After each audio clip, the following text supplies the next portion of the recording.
space. I love everything that has to do with the universe. Really, I find it fascinating. And so anytime I can come on here and explore the universe with you guys, whether it's the solar system, the galaxy, the Milky Way, alternate universes, whatever it is, anytime we can do that, it's always a really good time. So that's honestly what it is for me. It's a guilty pleasure of mine.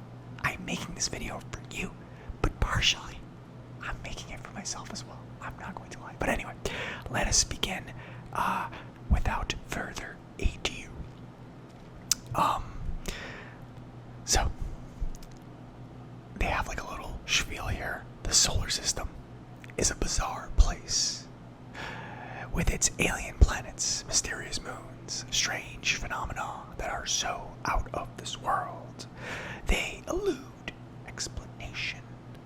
Scientists have discovered ice spewing volcanoes on Pluto, while Mars is home to a truly grand canyon the size of the United States. There may even be a giant undiscovered planet lurking somewhere beyond Neptune. That's their introduction. My introduction is, I think the universe is awesome. Because there is just so much mystery and wonder, surrounding us that it's hard to possibly conceive of just what we can possibly discover. There's so many things that are out there for us to explore if we ever get to that point, that it really does take your imagination to these really interesting places, I think. Because you get into all of these questions. Is alien life possible? What does it look like? What do alien planets that have conditions for foreign life, for alien life, what do those planets look like?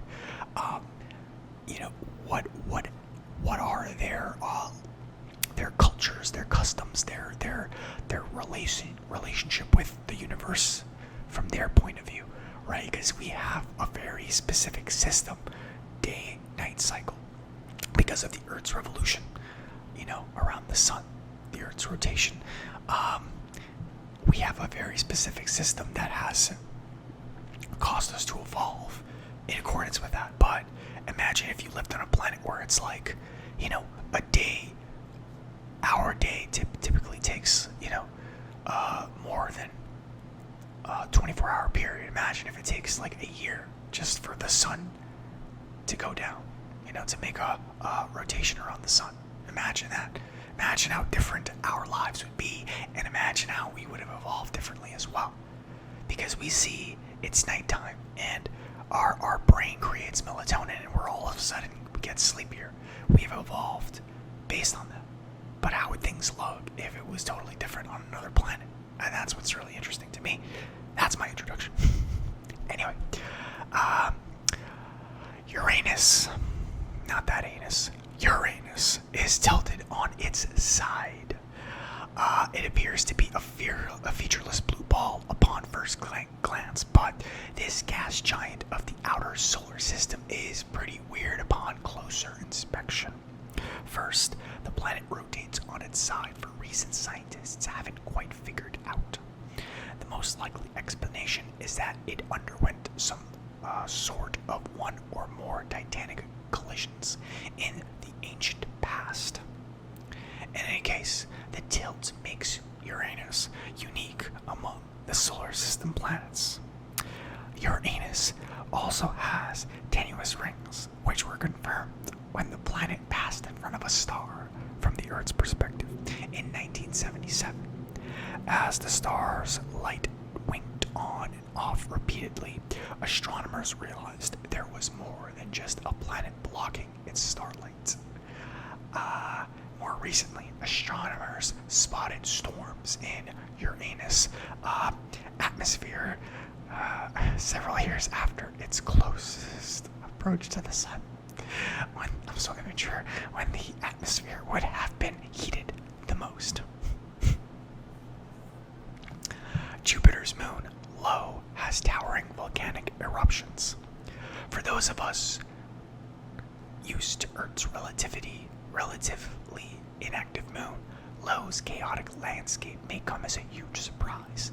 The Jovian moon has hundreds of volcanoes and is considered the most active moon in the solar system, sending plumes up to 250 miles into its atmosphere.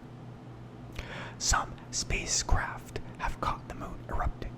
The Pluto-bound New Horizons caught a glimpse of Io bursting when it passed by in 2007. Io's eruptions come from the immense gravity the moon is exposed to, being nestled in Jupiter's gravitational well. The moon's inside tense up and relax as it orbits closer to and farther from the planet, generating enough energy for volcanic activity. Mars has the biggest volcano that we know of. While Mars seems quiet now, we know that in the past, something caused gigantic volcanoes to form and erupt. This includes Olympus Mons, the biggest volcano ever discovered in the solar system, at 374 miles or 602 kilometers across.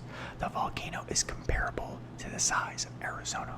It's 16 miles or 25 kilometers high, or triple the height of Mount Everest, the tallest mountain on the Earth. Volcanoes on Mars can grow to such immense size because gravity is much weaker on the red planet than it is on Earth. But how those volcanoes came to be in the first place is not well known. There is a debate as to whether Mars has a global plate tectonic system and whether it is active. Mars also has the longest valley. If you thought the Grand Canyon was big, that's nothing compared to Valles Marineris. At 2,500 miles or 4,000 kilometers long, this immense system of Martian canyons is more than 10 times as long as the Grand Canyon on Earth. Valles Marineris escaped the notice of early Mars spacecraft, which flew over other parts of the planet, and was finally spotted by the Global Mapping Mission Mariner 9 in 1971. And what a sight it was to miss. Valles Marineris is about as long as the United States. The lack of active plate tectonics on Mars makes it tough to figure out how the canyon formed. Some scientists even think that a chain of volcanoes on the other side of the planet, known as Tharris Ridge, somehow bent the crust from the opposite side of Mars, thus creating Valles Marineris. Venus has super powerful winds. Venus is a hellish planet with a high temperature, high pressure environment on its surface. 10 of the Soviet Union's heavily shielded Venera spacecraft lasted only a few minutes on its surface when they landed there in the 1970s. But even above its surface, the planet has a bizarre environment. Scientists have found that its upper winds flow 50 times faster than the planet's rotation. The European Venus Express spacecraft, which orbited the planet between 2006 and 2014, tracked the winds over long periods and detected periodic variations. It also found that the hurricane-force winds appeared to be getting stronger over time. There is water ice everywhere. Water ice was considered a rare substance in space, but now we know we just weren't looking for it in the right places. In fact, water ice exists all over the solar system. Ice is a common component of comets and asteroids, for example. But we know that not all ice is the same. Close-up examination of the comet 67P Churyumov-Gerasimenko by the European Space Agency's Rosetta spacecraft, for example, revealed a different kind of water ice than what is found on Earth. That said, we've spotted water ice all over the solar system. It's in permanently shadowed craters on Mercury and the Moon, although we don't know if there's enough to support colonies in the those places. Mars also has ice at its poles, in frost, and likely below the surface dust. Even smaller bodies in the solar system have ice. Jupiter's moon, Europa, Saturn's moon, Enceladus, and the dwarf planet Ceres, among others. Spacecraft have visited every planet. We've been exploring space for more than 60 years and have been lucky enough to get close-up pictures of dozens of celestial objects. Most notably, we've sent spacecraft to all of the planets in our solar system: Mercury, Venus, Earth, Mars, Jupiter, Saturn, Uranus, and Neptune, as well as 2 dwarf planets, Pluto and Ceres. The bulk of the flybys came from NASA's twin Voyager spacecraft, which left Earth in 1977 and are still transmitting data from beyond the solar system in interstellar space. Between them and Voyager's clocked visits to Jupiter, Saturn, Uranus, and Neptune, thanks to an opportune alignment of the outer planets. I just have to clear my throat. Hold on a second.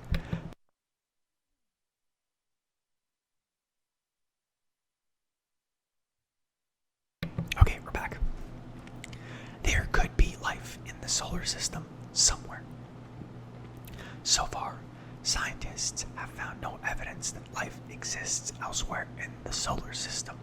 But as we learn about how extreme microbes live in underwater volcanic vents or in frozen environments, more possibilities open up for where they could live on other planets. These aren't the aliens people once feared lived on Mars, but microbial life in the solar system is a possibility. Microbial life is now considered so likely on Mars that scientists take special precautions to sterilize spacecraft before sending them over there. That's not the only place, though. With several icy moons scattered around the solar system, it's possible there are microbes somewhere in the oceans of Jupiter's Europa, or perhaps underneath the ice at Saturn's Enceladus, among other locations. Mercury is still shrinking. For many years, scientists believed that Earth was the only tectonically active planet in the solar system. That changed after the Mercury surface space environment, geochemistry, and ranging messenger spacecraft did the first orbital mission at Mercury, mapping the entire planet in high definition and getting a look at the features on its surface. In 2016, data from Messenger, which had crashed into Mercury as planned in April 2015, revealed cliff-like landforms known as fault scarps. Because the fault scarps are relatively small, scientists are sure that they weren't created that long ago, and that the planet is still contracting 4.5 billion years after the solar system was formed. There are there are mountains on Pluto. Planets will be weird. Pluto is a tiny world at the edge of the solar system, so at first it was thought that the dwarf planet would have a fairly uniform environment.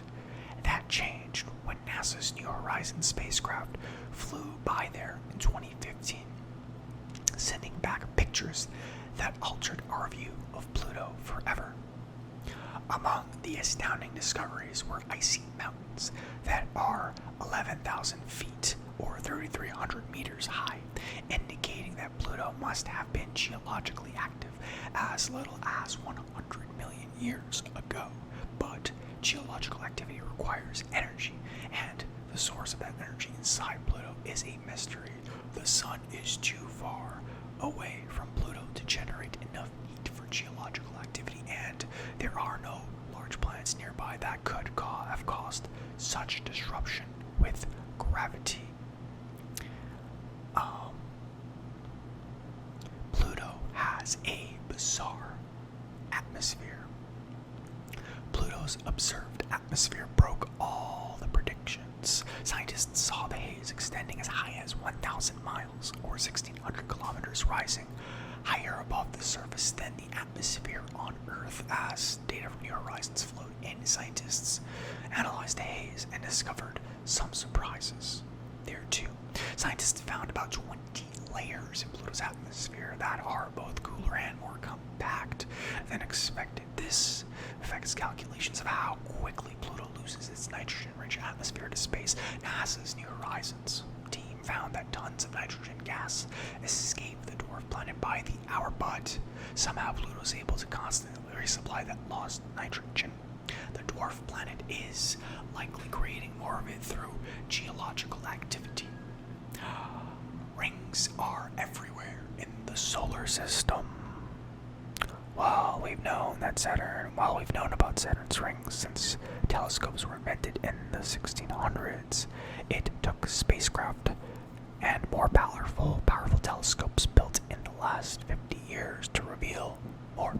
We now know that every planet in the outer solar system each have ring systems. That said, rings are very different from planet to planet. Saturn's spectacular rings, which may have come from a broken up moon, are not repeated anywhere else. Rings aren't limited to planets either. In 2014, for example, astronomers discovered rings were discovered around the asteroid Chariklo. Why such a small body would have rings is a mystery, but one hypothesis is perhaps a broken up moonlet created the fragments. Jupiter's Great Red Spot is shrinking. Along with the solar system's largest planet, Jupiter also hosts the solar system's largest storm, known as the Great Red Spot. Since it's big and ruddy colored, it's been observed in telescopes since the 1600s. Nobody knows exactly why the storm has been raging for centuries, but in recent decades, another mystery emerged. The spot is getting smaller. In 2014, the storm was only 10,250 miles, or 16,500 kilometers across, about half of what was measured historically. The shrinkage is being monitored in professional telescopes and also by amateurs, as telescope and computer technology allow high-powered photographs at an affordable cost. Amateurs are often able to make more consistent measurements of Jupiter because viewing time on larger professional telescopes is limited and often split between objects. Most comets are spotted with a sun-gazing telescope.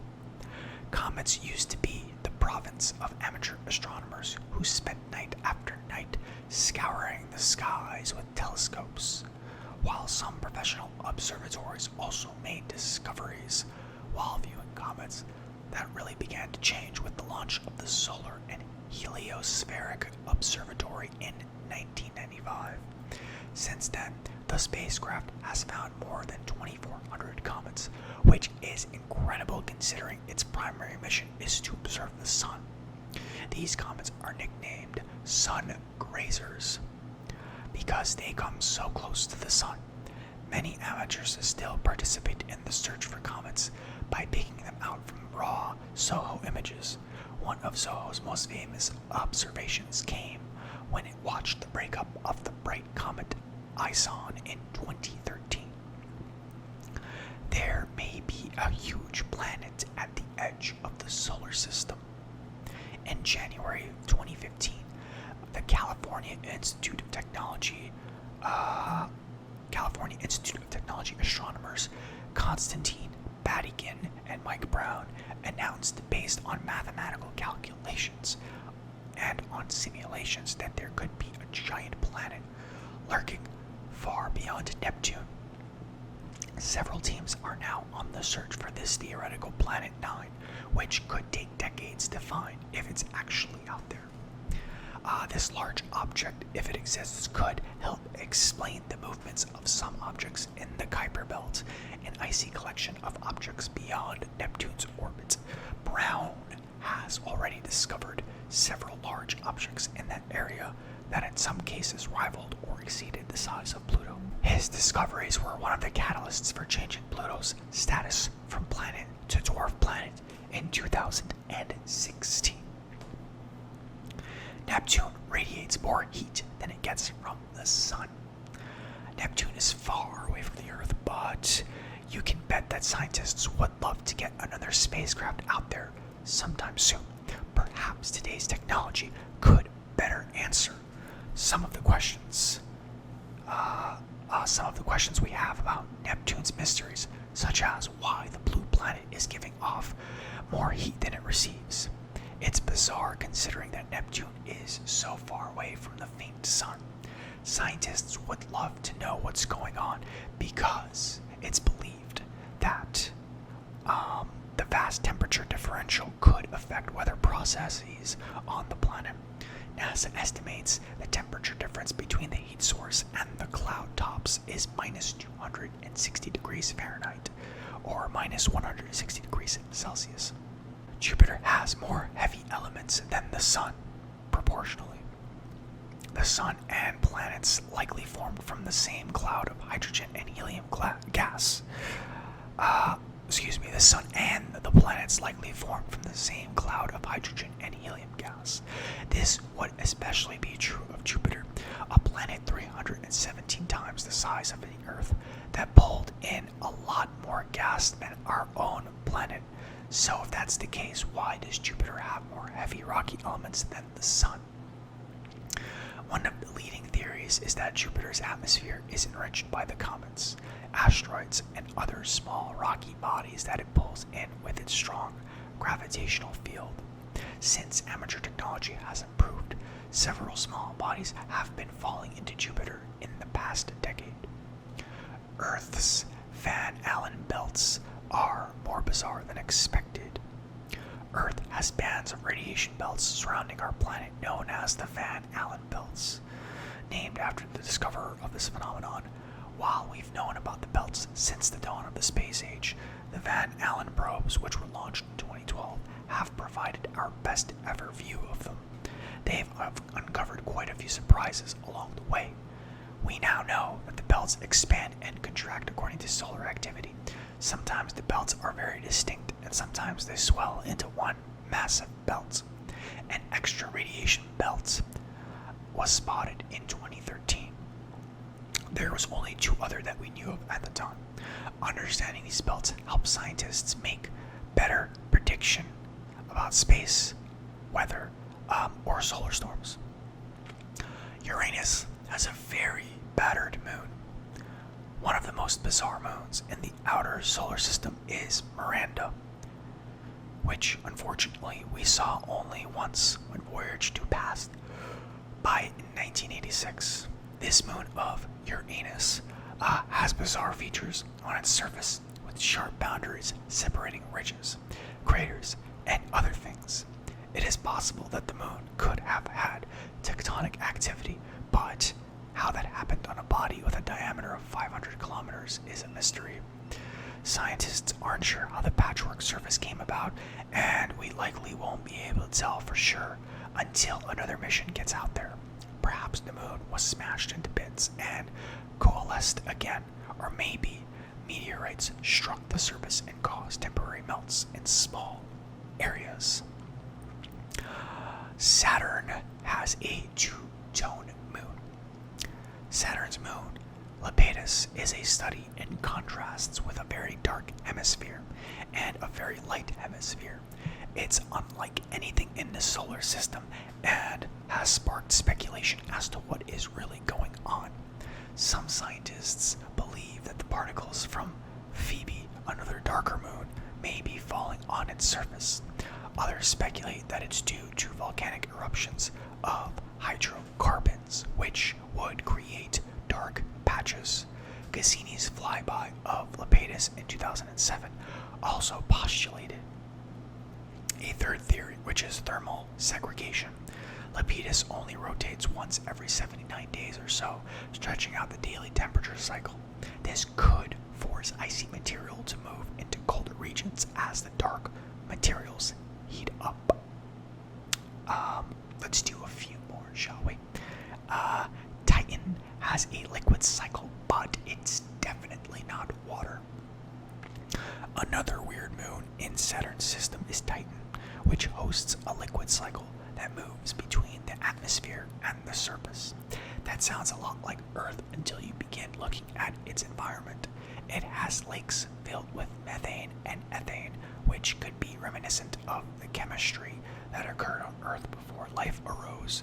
Titan also nitrogen-rich compounds known as tholins. Titan also compounds nitrogen-rich compounds known as tholins. This gives Titan its distinctive orange color. Titan atmosphere is so thick that radar is needed to penetrate a spacecraft's view down to the surface. Organics are commonplace in the solar system. Organics are molecules that are present both in life processes and in non-life processes. While common on Earth, what's interesting is they are also in many other places in the solar system. When scientists found organics on the surface of Comet 67P, for example, it bolstered the surface that perhaps organics were brought to the surface of Earth by small bodies. Organics have been found on the surface of Mercury, on Saturn's moon Titan, and on Mars. This makes them common in the solar system. Mars has varying amounts of methane in its atmosphere. Methane is a substance that is produced by life, such as by microbes or by natural processes, such as volcanic activity. But why it keeps fluctuating so much on Mars is a mystery.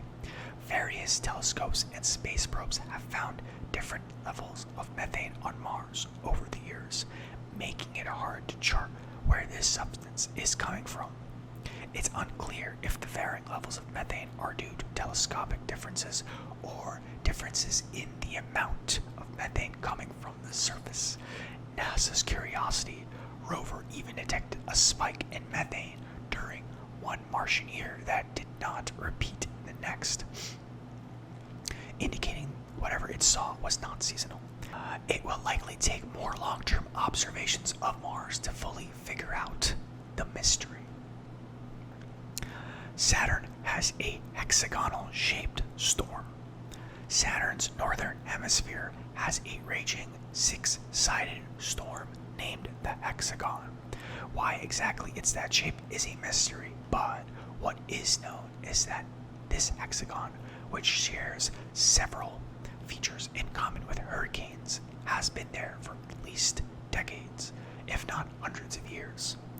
Lighting conditions in Saturn's northern hemisphere began to improve in 2012, when Saturn approached its northern summer solstice. Cassini will continue observing the feature until the end of its mission in 2017, at the height of the solstice. The solar atmosphere, is much hotter than the surface. While the sun's visible surface, the photosphere, is 10,000 degrees, 10,000 degrees Fahrenheit, or 5,500 degrees Celsius, the upper atmosphere has temperatures in the millions of degrees. It's a large temperature differential with little explanation for now. NASA has several sun-gazing spacecraft on the case, however, and they have some ideas for how the heating is generated. One is heat bombs, which happens when magnetic fields cross the realign in the corona. Wow, triggered. I'm so triggered. Another is when plasma waves move from the sun's surface into the corona. And on that note, I think it's time to end this video. Hope you guys enjoyed. Anytime we get to learn about the universe, for me, it's always a lot of fun. I enjoy it. It's more of a guilty pleasure for me, if I'm going to be completely honest. I don't even know if you guys like it. I have no idea.